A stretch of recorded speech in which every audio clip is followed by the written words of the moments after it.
कि आखिर क्या वजह है कि बिहार पिछले 20 वर्षों से सही ट्रैक पर नहीं आ पा रहा। और ये शासन की जिम्मेवारी है कि विकास हो, शासन की जिम्मेवारी है कि लॉ एंड ऑर्डर ठीक रहे। ऐसी स्थिति में आप जैसे लोग जो एक अपना इतना ब्राइट करियर छोड़ के पब्लिक लाइफ में आए थे, आपको तो किसी ग्लैमर की जरूरत नहीं थी। उसमें जो जन सुराज आया है उसने कुछ बातें उजागर की हैं।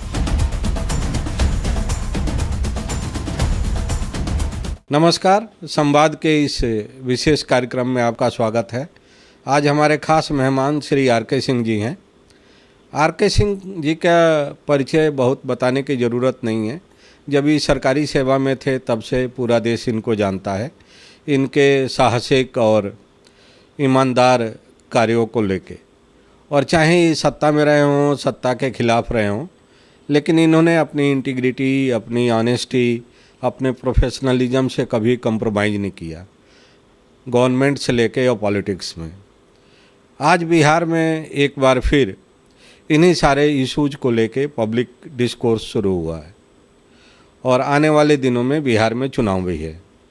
आर.के. सिंह जी बिहार से आते हैं और सरकारी नौकरी से सेवानिवृत्त होने के बाद बिहार से ही इन्होंने मेंबर पार्लियामेंट के रूप में लोकसभा में प्रतिनिधित्व भी किया, मंत्री भी रहे।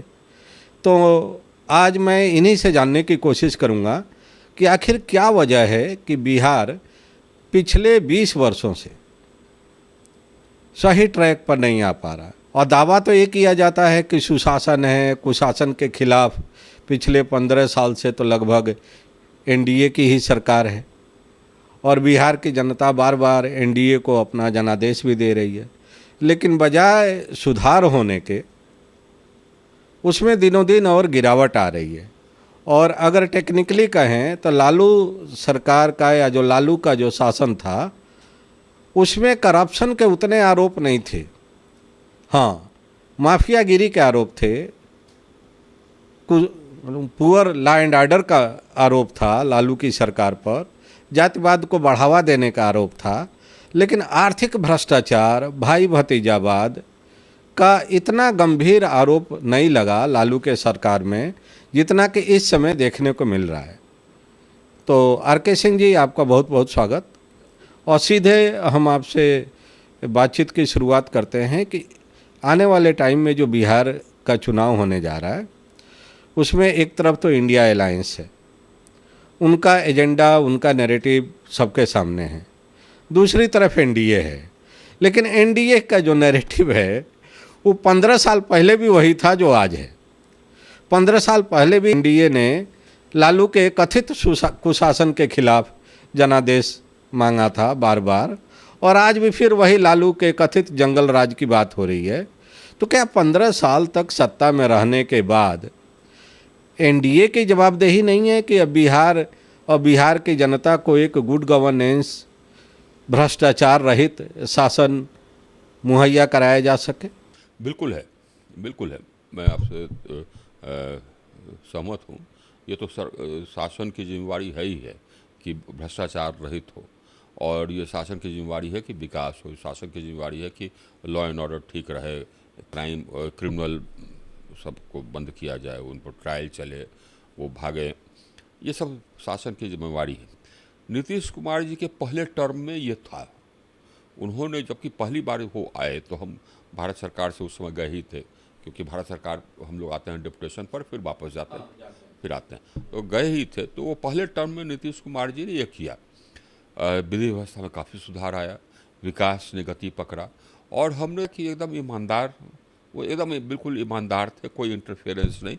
हम लोगों ने कार्रवाई की भ्रष्टाचार के खिलाफ और बहुत लोगों पर हमने केस किया, सस्पेंड किया, कभी कोई इंटरफेरेंस नहीं। ये मंत्री का भी भ्रष्टाचार हमने रोक दिया, तो मंत्री से झंझट होने लगा तो मंत्री को उन्होंने बदल दिया। तो ये नीतीश कुमार जी का पहला टर्म था। तो एक टर्म तो मैं उनके साथ काम किया, और इसी कारण उनको देश मिला अगले टर्म के लिए। उसके बाद फिर मैं आ गया यहाँ भारत सरकार में, और भारत सरकार में रहा। अभी जो आप कह रहे हैं ये सही है, और आपका विश्लेषण भी कुछ हद तक सही है। अभी भ्रष्टाचार बहुत बढ़ गया, सच्चाई है इस बात की, बेहद बढ़ गया भ्रष्टाचार। और ये चिंता की बात। और ये भ्रष्टाचार एकदम बिल्कुल ज़मीन तक गया है। दोनों में अंतर ये भी जो वही है जो कि आपने कहा है, लालू शासन के में जितना भ्रष्टाचार था उससे ज़्यादा भ्रष्टाचार अभी है, एकदम जमीन जमीन तक गया है। लेकिन गुंडागर्दी उस शासन में ज़्यादा थी, इस शासन में नहीं है। ये एक लोगों के मन में अभी भी है कि उसकी राजद की सरकार आएगी तो गुंडागर्दी ज़्यादा होगी। सच्चाई इसी बात की है, क्योंकि राजद की सरकार आती है तो उनके जो लोग होते हैं वो मर्डर, किडनैपिंग, हड़पना, बल प्रयोग, ये सब बढ़ जाता है। तो ये लोगों के मन में है। यह एनडीए को एक एडवांटेज है, लेकिन ये एडवांटेज हमको लगता है कि यही एडवांटेज सफिशेंट नहीं होना चाहिए। आपका जो शासन है वो भी ईमानदार होना चाहिए, ये मेरा मानना है। और उसमें जो जन सुराज आया है उसने कुछ बातें उजागर की हैं, उसको एड्रेस करना जरूरी है। जैसे प्रशांत किशोर की बात आपने की, जन स्वराज की बात की, वो एक एक करके जो मौजूदा सरकार में शामिल लोग हैं, ख़ास तौर से बड़े पदों पर बैठे हुए हैं, डिप्टी चीफ मिनिस्टर, उनके आर्थिक और सामाजिक भ्रष्टाचार को उजागर कर रहे हैं। अब बिल्कुल डंके की चोट पर लिस्ट जारी करके, और जवाब में सरकार की तरफ से कोई ठोस उत्तर नहीं आ रहा है। नीतीश जी भी चुप है। अब नीतीश जी के प्रवक्ता ने अभी 2 दिन पहले कहा है कि जिन लोगों के ऊपर पीके आरोप लगा रहे हैं उनको आके सफाई देना चाहिए। आप भी इस बात को लगातार कह रहे हैं कि पब्लिक मोरालिटी ये कहती है कि अगर आप ईमानदार हैं तो आप आके डंके की चोट पर कहिए कि नहीं, झूठा आरोप है, और अगर ईमानदार नहीं है तो मुख्यमंत्री को छोड़ के जाइए, नहीं तो मुख्यमंत्री को हटाना चाहिए।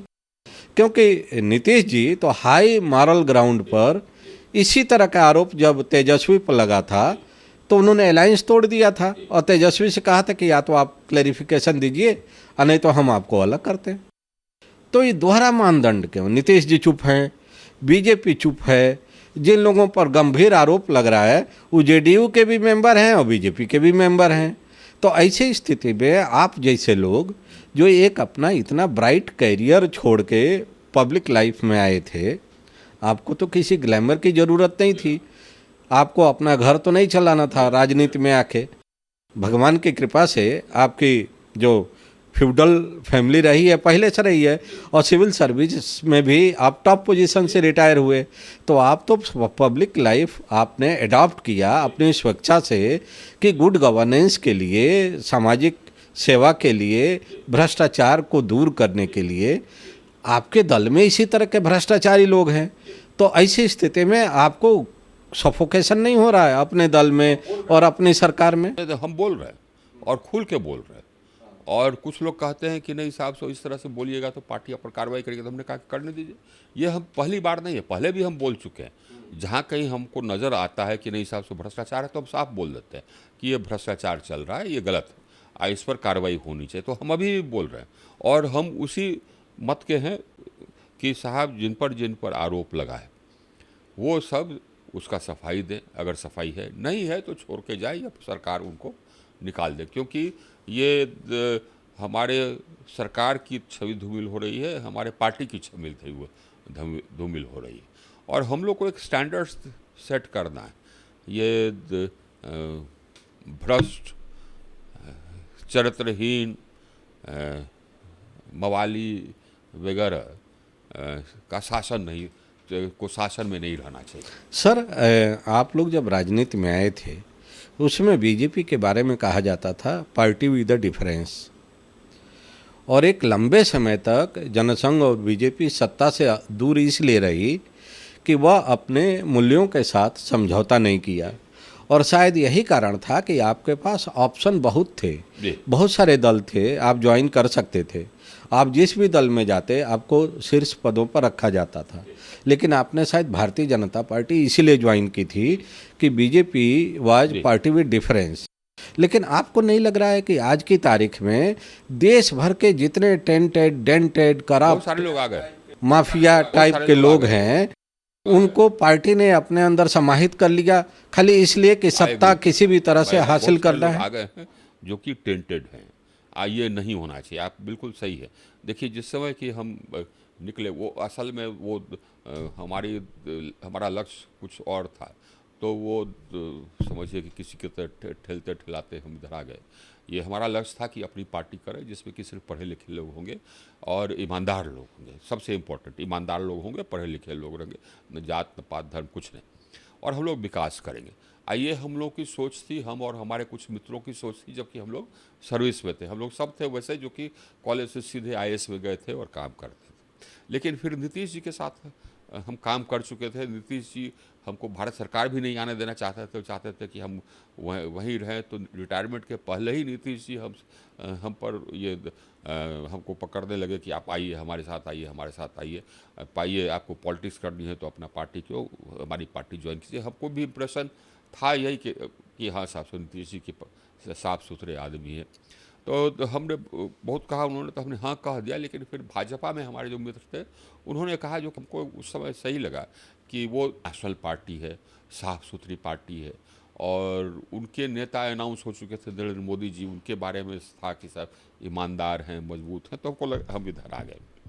लेकिन हमारा मकसद वही था कि ईमानदार और पढ़े लिखे साफ सुथरे लोग। इधर कुछ लोग आए हैं और पार्टी ने कुछ लोगों को लिया है जो कि भ्रष्टाचार के लिए नामी रहे। मेरे ख्याल से ये सही नहीं। सर, जब पिछला चुनाव था उस समय चुनाव के दौरान भी आपके ही दल के लोग और जेडीयू आपके जो सहयोगी दल है उसके लोगों ने आपके क्षेत्र में आपके खिलाफ काम किया, भीतरघात किया, आपको चुनाव में हराने की साजिश की। चुनाव के पहले भी जब टिकट बंट रहा था तब भी आपने अपनी राय रखी थी, पार्टी फोरम पर भी रखा, पब्लिक डोमेन में भी रखा। चुनाव के बाद भी आपने हर लेवल पर अपनी बात रखी। उन लोगों के खिलाफ कोई सकारात्मक कार्रवाई नहीं हुई। अब फिर असेंबली का चुनाव आ गया है, आप फिर ऐसे एलिमेंट्स के खिलाफ अपनी बात बहुत ही साफगोई से रख रहे हैं। आपको उम्मीद है कि इस बार पार्टी नेतृत्व आपकी राय को तवज्जो देगी? मुझे विश्वास है। देखिए मुझे विश्वास है। देखिए हमने तो साफ कह दिया है कि जिन लोगों ने एनडीए के साथ भीतरघात किया, हमारे साथ क्या भी कहते हैं, एनडीए के साथ भीतरघात किया, उनको टिकट नहीं मिलनी चाहिए। अब देखते हैं, अभी टिकट का बंटवारा है। हमने यह भी कह दिया कि टिकट मिलेगा तो मैं उन लोगों के खिलाफ घूमूंगा। ये हमने साफ बात कह दिया। तो देखिए क्या होता है। तो सर, इस समय जो आपको कैंपेनिंग का माहौल दिखाई दे रहा है उसके मद्देनज़र अगर हम आपसे पूछें तो आने वाला जो विधानसभा का चुनाव है उसमें बिहार की राजनीति में मुख्य मुद्दा क्या होने जा रहा है? मेरे ख्याल से बिहार में अभी जो पार्टियां, 3 पार्टियां हैं। हम लोगों की पार्टी है, इंडिया गठबंधन है और जन सुराज है। पब्लिक को इन्हीं 3 में से चुनना है। राष्ट्रीय जनता दल वाली जो पार्टी है उसमें वो है एक परिवार की पार्टी। पहले से उस परिवार में फूट भी है, लेकिन उस परिवार की ख्याति भी अच्छी नहीं रही है। ऐसा है, उसकी ख्याति अच्छी नहीं रही। अब नौकरी में पैसा लेना, ज़मीन लिखवाना, लैंड फॉर जॉब, ये सब रहा है। गुंडागर्दी रहा है। ये सब पब्लिक के सामने में है। दूसरी तरफ हमारे यहाँ, हमारे पार्टी में भ्रष्टाचार बढ़ा है, तो इसको रोकना होगा और पब्लिक को विश्वास दिलाना होगा कि आप विश्वास कीजिए, ये भ्रष्टाचार को हम समाप्त करेंगे। लोगों को ये समझना होगा, जो पार्टी में वरिष्ठ स्तर पर बैठे उनको समझना होगा कि लोग वोट करते हैं इस आशा में कि हमको ईमानदार शासन मिलेगा। लोग ऐसे लोगों को नहीं वोट करना चाहते जो कि भ्रष्टाचार करते हैं, जो कि लूट खसोट करते हैं, क्योंकि उसका टैक्स उन पर पड़ता है। अगर तहसीलदार का पोस्टिंग होता है पैसा लेकर के, तो तहसीलदार जाकर के पैसा लेगा, पब्लिक से लेगा, तो पब्लिक सफ़र करती है। अभी अंचल अधिकारी सब है वहाँ क्षेत्र में, सब म्यूटेशन का पैसा लेता है। अगर ये अभी हो रहा है डिजिटाइजेशन में जानबूझ के कोई गलती कर देगा, उसका करेक्ट करने का पैसा लेगा। ये सब कहता है कि हम तो पैसा देकर के आए। इसी तरह से इंजीनियर पैसा दे करके तो कहता है कि हम कमीशन लेंगे, आधा पैसा खा जाता है रोड का। अब ये सिर्फ इंजीनियर है, ठेकेदार है, कुछ विधायक गण है, सब भ्रष्टाचार ही भ्रष्टाचार। तो इसको रोकना होगा और पब्लिक को विश्वास दिलाना होगा कि नहीं साहब, हम साफ शासन दे सकते हैं। ये पार्टी अब कैसे करेगी ये पार्टी जाने, लेकिन मैं पार्टी को कह देना चाहता हूँ कि साहब सो देखिए, ये पब्लिक का यही सोच है, इसलिए ये पार्टी आई थी सत्ता में।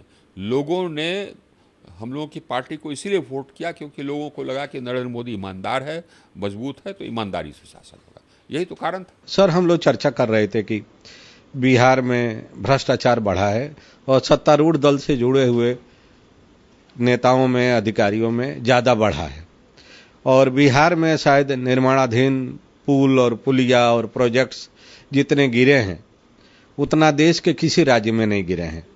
लेकिन सार्वजनिक तौर पर अभी भी नहीं पता कि उन निर्माणाधीन एजेंसियों के खिलाफ, उन अधिकारियों के खिलाफ, उन कॉन्ट्रैक्टर्स के खिलाफ क्या कार्रवाई हुई। तो इसके पीछे आप किसको जिम्मेदार मानते हैं? महज एडमिनिस्ट्रेशन को मानते हैं या पूरे पॉलिटिकल सिस्टम को मानते हैं? भ्रष्टाचार शुरू होता है नीचे से नहीं, भ्रष्टाचार शुरू होता है ऊपर से। अगर सरकार ईमानदार रहेगी तो नीचे सब ईमानदार हो जाते हैं, क्योंकि अगर हम ईमानदार हैं, सरकार ईमानदार है, तो ईमानदार पदाधिकारियों को चुनेगी। ये जरूर मैं मानता हूं कि अब ईमानदारी पदाधिकारियों की संख्या भी कम होते जा रही है धीरे धीरे। पहले जो पदाधिकारी रहते थे, हम लोग थे, आज के जमाने के पदाधिकारियों में बहुत जमीन आसमान का अंतर है। और ये अगर मंत्रीगण 80-90% भ्रष्ट हो गए तो पदाधिकारी भी 80% 90% भ्रष्ट हो गए। ये चिंता की बात यह है, लेकिन फिर भी अगर ईमानदार शासन आता है तो वो सुधर जाता है और भ्रष्टाचार अपना को तिलांगे नहीं देता। तो ऊपर से शुरू करना होगा आपको। आपका जो शासन का मुखिया है उसको ईमानदार रहना। तो इसका मतलब जो प्रशांत ईमानदार ही नहीं, उसको मजबूत रहना होगा। ईमानदार तो एक वाक्य साहब हम पैसा नहीं लेते, अब नीतीश कुमार पैसा नहीं लेते, लेकिन यह पर्याप्त नहीं है। अगर आप पैसा नहीं लेते हैं तो अच्छी बात है साहब, लेकिन आपके बगल में आपका माथात पैसा ले रहा है और आप चुप हैं तो वो भी भ्रष्टाचार है। आपके नीचे आपका जो है वो पैसा ले रहा है और आप चुपचाप हैं तो आप भी मिले, उसमें कॉम्प्लिसिटी, आप मिले हुए। तो सर, इसी तरह के आरोप तो मनमोहन सिंह पर भी लगते थे ना, जो उनका दूसरा टर्म था उसमें डॉक्टर मनमोहन सिंह पर भी यही कहा जाता था कि वो निजी तौर पर तो ईमानदार हैं, लेकिन उनकी कैबिनेट के 2/3 लोग आकंठ भ्रष्टाचार में डूबे हैं। नतीजा ये हुआ कि यूपीए की सरकार चली गई, साख चली जाती है जी, तो फिर ये होता है। और आपके वहां भी बिहार में अगर हम सीधे तौर पर कहें तो बीजेपी के प्रदेश अध्यक्ष, बीजेपी के डिप्टी चीफ मिनिस्टर, बीजेपी के कई मंत्री, नीतीश जी की पार्टी के कई मंत्री, सबके ऊपर हाँ, गंभीर आर्थिक भ्रष्टाचार के आरोप है। कोई मेडिकल कॉलेज कब्जा कर रहा है, कोई किसी का जमीन हत्या बदल दिया, 3 बार नाम बदल दिया, हाँ, कोई डेट ऑफ बर्थ छिपा रहा है।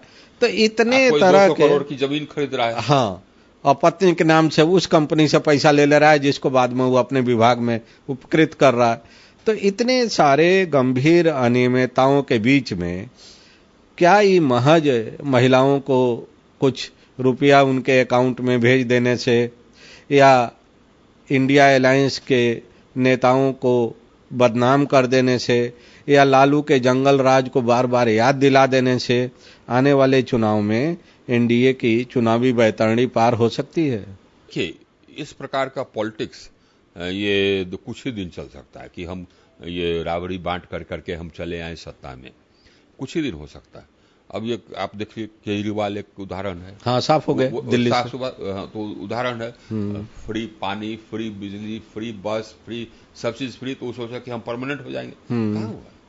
पब्लिक जानती है कि आप जो चीज कह रहे हैं कि फ्री, वो फ्री नहीं है, वो उनके टैक्स के पैसे से दिया जा रहा है। तो इससे पब्लिक इंप्रेस नहीं होती है। क्या अगर आप बांट दे कि हाँ हर एक महिला को हम 3,000 रुपया देंगे, तो हो सकता है कि एक बार चुनाव जीत जाए, दूसरी बार आप नहीं जीतेंगे इससे। और साथ ही साथ आप एक कमिटमेंट कर दे रहे हैं जिसके कारण आपके पास जो राशि उपलब्ध होगी विकास करने के लिए वो कम हो जाएगी, क्योंकि वो बट गया, रेवड़ी में चला गया और हर साल जाएगा। ऐसा थोड़े ना कि इस साल हम 5,000 दे दिए, अगले साल हम अगले साल हम नहीं देंगे, तो देते रहना पड़ेगा, उसको रोकेगा कौन? ये समझ नहीं है, या समझ है भी तो जो नेतागण हैं वो इस प्रकार से ये अनकंसर्न्ड है फ्यूचर के बारे में। उनका साइकोलॉजी ये लगता है कि नहीं साहब, हमको सत्ता में आ जाने दो, हम सब किसी ठीक कर तरह लेंगे। न किसी ये इनके प्रकार भविष्य में देश का क्या होगा या प्रदेश का क्या होगा जाए चूल्हे बाहर में। ये जो सोच है ना, ये राष्ट्रहित का सोच नहीं है। जो इस तरह से सोचते हैं वो राष्ट्रवादी नहीं है, और न वो बिहारवादी है। तो सर, क्या ये सच है कि सत्ता में आने के लिए सरकारी मशीनरी का दुरुपयोग किया जा रहा है? अभी निर्वाचन आयोग लगातार विवादों में है, अपोजिशन की तरफ से। इसको ये तो सरकारी वो टैक्स के पैसे का, ये पैसे को बांटना, इसको कहिए दुरुपयोग नहीं, क्योंकि वो तो निर्वाचन आयोग है देखने के लिए।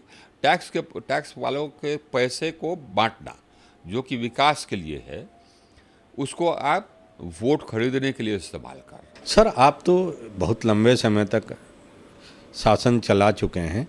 जिस तरह से निर्वाचन आयोग पर गंभीर आरोप लग रहा है, और शुरुआत में निर्वाचन आयोग चुप रहता है, फिर चुपके उसमें करेक्शन करता है, और सार्वजनिक तौर पर जो विपक्ष के नेता होते हैं उनके आरोपों को सिरे से खारिज कर देता है, और चुपके से फाइलों में उसमें बदलाव किया जाता है। अभी जो आरोप लगाए जा रहे हैं कांग्रेस के द्वारा, हाँ, डिलीशन का, हाँ वो डिलीशन का, उसमें देखिए वो मिसकंसीव्ड है, उसका कोई आधार नहीं। हम बताते हैं क्या है, स्ट्रक्चर कैसा है। स्ट्रक्चर ये है कि यहाँ पर ऊपर में एक चुनाव आयोग है, कमीशन है। अब वो जो काम करती है वो काम करती है राज्य स्तर के पदाधिकारियों के द्वारा। तो एक चीफ इलेक्टोरल ऑफिसर होता है जो कि राज्य सरकार का पदाधिकारी होता है, जो कि चीफ इलेक्टोरल ऑफिसर होता है। उसको चुनने में कमीशन का हाथ होता है कि नहीं, हमको फलाने पदाधिकारी पर विश्वास, वो चीफ इलेक्टोरल ऑफिसर हो गया।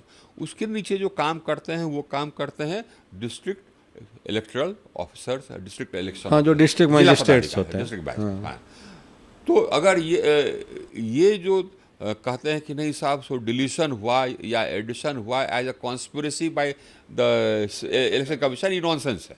जो व्यवस्था नहीं जानता वही कह सकता है, क्योंकि इलेक्शन कमीशन कोई और है, यहाँ डिस्ट्रिक्ट मैजिस्ट्रेट कोई और है, कोई उसमें सीधा लिंक नहीं है। वो डिस्ट्रिक्ट मैजिस्ट्रेट किसी इलेक्शन कमीशन के कहने पर या नहीं कहने पर गलत काम नहीं करेगा। कहीं कहीं डिस्ट्रिक्ट मैजिस्ट्रेट को इन्फ्लुएंस करते हैं लोकल स्टेट गवर्नमेंट, तो लोकल स्टेट गवर्नमेंट भी आपकी गवर्नमेंट होनी चाहिए, लेकिन कितना इन्फ्लुएंस करेगा? क्योंकि जबकि आप एडिशन करते हैं, डिलीशन करते हैं, तो उसका एक ड्राफ्ट पब्लिकेशन करते हैं, आपके लोगों को अपॉर्चुनिटी मिलता है उस पर ये अपना ये जो भी ऑब्जेक्शन है देने का। तो ये बोगस बात है जो कहते हैं कि नहीं साहब, सो वोट चोरी, ये जो नहीं समझा है व्यवस्था वही कर सकता है। लेकिन बिहार में तो ये नैरेटिव काफ़ी चल गया है, पब्लिक ना पब्लिक जानती है कि वोट चोरी ये सब नॉनसेंस है, वो नहीं चला है। उससे कहीं कोई प्रभाव अगर होना नहीं। हम लोगों को प्रभाव अगर पड़ेगा तो एक तीसरी पार्टी आई जो कि कहती है कि हम साफ शासन देंगे, जो कहती है कि हम भ्रष्टाचार मिटा देंगे। ये चिंता की बात। लोग अगर विश्वास कर लिए तो फिर हमारा नुकसान होगा। जैसे केजरीवाल ने दिल्ली में किया था प्रयोग। हाँ, तो ये सर भ्रष्टाचार, और जब कभी भी आप देखेंगे, जब कभी भी लोगों को ये महसूस हुआ है कि भ्रष्टाचार चरम सीमा पर पहुंच गया, हाँ, तो उबाल आया है। हाँ, तो आप गुजरात का आंदोलन देखें, जो गुजरात वहीं से शुरू हुआ था। हाँ, गुजरात से शुरू हुआ, हाँ, फिर बिहार गया, फिर संपूर्ण क्रांति आई, हाँ, फिर इंदिरा जी सत्ता से हट गई, जयप्रकाश नारायण। उसके बाद फिर हुआ कि हाँ, पब्लिक में ये इंप्रेशन हुआ कि एकदम भ्रष्ट सरकार है ना। राजीव गांधी को इतनी मेजॉरिटी थी, चले गए सिर्फ एक बोफोर्स पर। हाँ जी, क्योंकि वीपी सिंह घूम घूम को दिखाते रहे कि देखिए स्विस बैंक का। हाँ, आपके पटना से ही शुरू किए थे वो भी, पटना के ही रैली में बीपी ने शुरू किया था, जेब से पर्ची निकाल। हाँ, रहा भी नहीं होगा स्विस बैंक का नंबर उनके पास कहाँ से आया, तो नहीं लिया। हाँ, नहीं, ये वो आज तक साबित नहीं हुआ। लोगों को ये विश्वास हो गया कि राजीव गांधी चोर है, जबकि राजीव गांधी को इतनी मेजॉरिटी मिली थी इसी विश्वास पर कि नया है, मिस्टर क्लीन, फ्रेश है, एकदम मिस्टर क्लीन है। हाँ, देखिए चले गए। ये देखे हैं कई बार, केजरीवाल को देख लीजिए, उसका नरेंद्र मोदी जी को देख लीजिए आप। तो ये जो लोग पार्टी के इसमें हैं, समझ नहीं पा रहे हैं लीडरशिप रोल में, उनको ये समझना चाहिए तो सर बिहार तो हमेशा राजनीतिक बदलाव की रहनुमाई किया है, तो इस बार आपको लग रहा है कि बिहार विधानसभा के चुनाव से एक बार फिर बिहार अपनी पुरानी भूमिका में वापस आ सकता है? ये देखिए समय कुछ कम है, और है क्या कि पब्लिक भी बहुत रियलिस्टिक है, रियलिज्म है, मतलब कि बस यथार्थवाद है पब्लिक, जो कि हर समय अच्छा नहीं होता है, लेकिन यथार्थवाद है। तो जबकि चुनाव आता है तो देखता है कि ओ लड़ाई किस में है, तो मेन लड़ाई तो है एनडीए में और इंडिया गठबंधन में, तो इसी में से चुनेगा। उसको लगेगा कि अगर थर्ड पार्टी को देते हैं तो मेरा वोट बर्बाद वेस्ट होगा वोट, तो वो थर्ड पार्टी को नहीं देगा। ये है। तो सर आपने तो कई बार बोला, हम लोग देखते रहे सुनते रहे, जब आप बिहार में अलग अलग जगह पर थे, कि अगर पार्टी नेतृत्व ने भ्रष्टाचार के मामले में आपकी सलाह नहीं सुनी तो आप कोई और कदम उठा सकते हैं। ये हमने नहीं कहा। हमने जबकि बात उठाई, इसी बार नहीं, पहले भी चुनाव में पैसा लेकर के टिकट देने वाली बात, ठीक है, तो हमने साफ कहा कि साहब ये टिकट बेचे जा रहे हैं और इसको रुकना चाहिए। तो उस समय बवाल हुआ, तो उसके बाद फिर लोगों ने कहा कि पार्टी आप पर कार्रवाई करेगी। उसके बाद पार्टी के जनरल सेक्रेटरी ने ये बयान भी दिया कि हाँ आर के सिंह पर कार्रवाई होगी। तो हमने कहा कि यू आर वेलकम, कर दो कार्रवाई, हमको क्या लेना देना है, हम तो कर दिए। इसी प्रकार इस बार भी जबकि हमने कहा कि नहीं साहब, सो ये सब जो है ये गंभीर आरोप हैं, इसका जवाब देना चाहिए, इससे पार्टी की छवि धूमिल हो रही है। तो उसके बाद फिर आप जैसे जो हमारे इंटरव्यू लेने वाले थे बोले कि पार्टी आप पर कार्रवाई कर देगी, आप बड़े बड़े नेताओं पर प्रश्न उठा रहे हैं, आपको निकाल देगी। था हमने कहा कि निकालो, फिर हमने वही कहा कि निकाल दोगे तो फिर हम कुछ करेंगे। ये है। तो सर लीडरशिप की तरफ से आपसे अभी किसी ने बातचीत नहीं की है? ना, नहीं बात की। तो बिहार तो रोज लोग जा रहे हैं, बड़े बड़े नेता। जायसवाल जो हमारे पार्टी के प्रदेश अध्यक्ष वो आए थे, वो अपनी सफाई देने आए थे कि ये जो कहा जाता है कि हमने मेडिकल कॉलेज हड़प लिया, हाँ, माइनॉरिटी का या माइनॉरिटी मेडिकल कॉलेज हड़प दिया है, हाँ, उसके बारे में सफाई देने आए थे, या कहा जा रहा है कि हमारा नाम हत्या में, उस बारे में सफाई देने आए थे, इसके बारे में नहीं। तो पार्टी लीडरशिप तो रोज बिहार ही रहती है, हर अल्टरनेट डे कोई ना कोई बड़ा नेता बिहार में जा रहा है, तो आपसे किसी ने मुलाकात नहीं की, बात नहीं की? आपने भी नहीं अप्रोच किया किसी से? बात अप्रोच करेंगे, हम क्या अप्रोच करेंगे? हमको कोई मतलब कि ये एप्लीकेशन लिखना है, जो बात है बोलते हैं। तो बिहार का फ्यूचर क्या लग रहा है आपको? अगर मान लीजिए इन्हीं दो अलायंस में चुनना है और फाइनली पब्लिक जन स्वराज पर नहीं भरोसा कर पाती है कि जन स्वराज फाइट में है, ये चिंता की बात। अगर यही रहा, यही भ्रष्टाचार रहा एक तरफ, गुंडागर्दी दूसरी तरफ, तो बिहार का दुर्भाग्य है। अगर ये बिहार का ये फ्यूचर तभी है जबकि एनडीए अपने आप को साफ करेगी और साफ सरकार देगी, फ्यूचर उसी में। सर कहा जाता है कि लगभग 40 लाख नौजवान रोजगार की तलाश में बिहार से बाहर जाते हैं। 1 करोड़ जो पहले सर्वे हुआ था 2011 में, तब तक 40 लाख था, अभी करीब 1 करोड़ प्रवासी भारतीय। आप इतना ही कहते हैं, देखिए है क्या, पढ़ाई के लिए आप गरीब हैं तो आपका कोई विकल्प नहीं, आप वहाँ प्राइमरी स्कूल में पढ़ाएंगे। थोड़ा सा खेत है तो क्या करता है कि बेच उच करके कहीं शहर में एक फ्लैट ले लेता है किराए पर, कोई अंग्रेजी मीडियम का नाम रहता है, अंग्रेजी medium, saint so and so, उसमें भेजता है, या और पैसा रहा तो बाहर भेजता है अपने स्कूलिंग में। कॉलेज में तो बाहर भेजता ही है जो अफोर्ड कर सकता है, अपना ज़मीन बेचा बाहर भेज दिया, चाहे कॉलेज करना हो, चाहे इंजीनियरिंग कॉलेज में एडमिशन हो, चाहे कुछ भी हो, बाहर भेजेगा। इलाज के लिए बाहर आता है, एम्स आया, कहीं आया, इलाज के लिए बाहर आता है, काम करने के लिए बाहर आता है, क्योंकि वहाँ ये नहीं है जीविकोपार्जन का कोई। अच्छा, उद्योग कैसे क्यों नहीं है? उद्योग इसलिए नहीं है कि एक तो सोच नहीं है, सोच भी चाहिए, और दूसरा विधि व्यवस्था पर विश्वास नहीं है। वो कहता है कि नहीं साहब, सो हम जाएंगे फैक्ट्री खोल लें तो वहाँ ज़मीन खरीदेंगे, उसी समय आ जाएगा गुंडा 10 ठो, कहेगा कि 10 लाख हमको दे दीजिए, तब हम आगे बढ़ने देंगे आपको। तो क्यों जाऊँ जहाँ पर कि गुंडे तत्व रोज आकर करके हमसे 5 लाख 10 लाख छीन करके ले जाएंगे, तो हम क्यों जाएं बिहार में? ये कारण, जब तक ये कॉन्फिडेंस नहीं रहेगा कि नहीं बिहार में जाएंगे कोई गुंडा आकर के हमसे पैसा नहीं मांगे, तो आएगा। हमारे यहाँ जो हम बताए ना, इतना जो रोड हम बनाए, तो हमारे पास वो कॉन्ट्रैक्टर थे नहीं।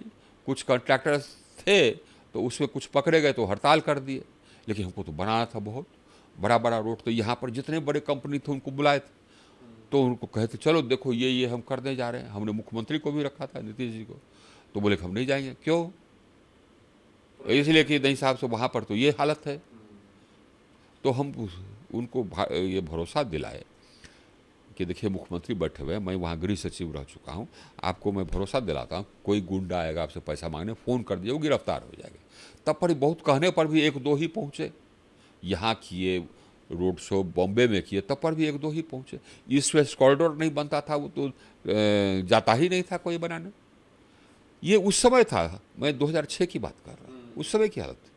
अभी भी वैसा ही हालत, लोगों का परसेप्शन यही। सर, एक प्रोजेक्ट को लेके भी विवाद है बिहार में।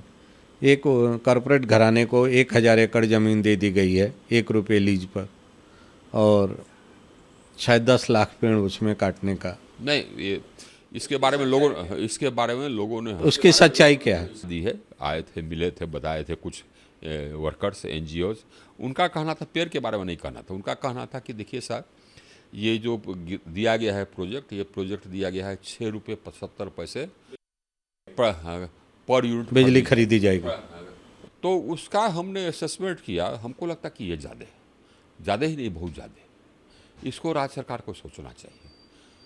हमारा जो असेसमेंट है उसके हिसाब से जो कैपिटल कॉस्ट अभी है, उसके हिसाब से फिक्स कॉस्ट ज़्यादा से ज़्यादा 25 पैसे होना चाहिए। और जो ये रनिंग कॉस्ट हैं, ECR जिसको कहिए, रनिंग कॉस्ट जो हैं, वो ज़्यादा से ज़्यादा मेरे ख्याल से 2.5-3 रुपया होना चाहिए। कुल मिला के 5 रुपया, 5.25 रुपया सही होता है। 1 रुपये पर यूनिट हमको लगता है कि ज़्यादा है। तो इसको और हम कैलकुलेट कर करके फिर हम राज्य सरकार को कहेंगे कि साहब, अगर हमारा जो असेसमेंट, कुछ लोग आकर के आने के पहले ही ला करके हमको बताए थे कि ये हुआ है, ये गड़बड़ है, तो हम कैलकुलेट करा लेंगे। उसके बाद फिर हम राज्य सरकार को कहेंगे, अगर आपको लगता है कि अत्यधिक है, जैसे प्राइमा फेसी लग रहा है, तो हम कहेंगे कि इसको कैंसिल कीजिए साहब। बहुत बहुत धन्यवाद सर। Thank you. नमस्कार।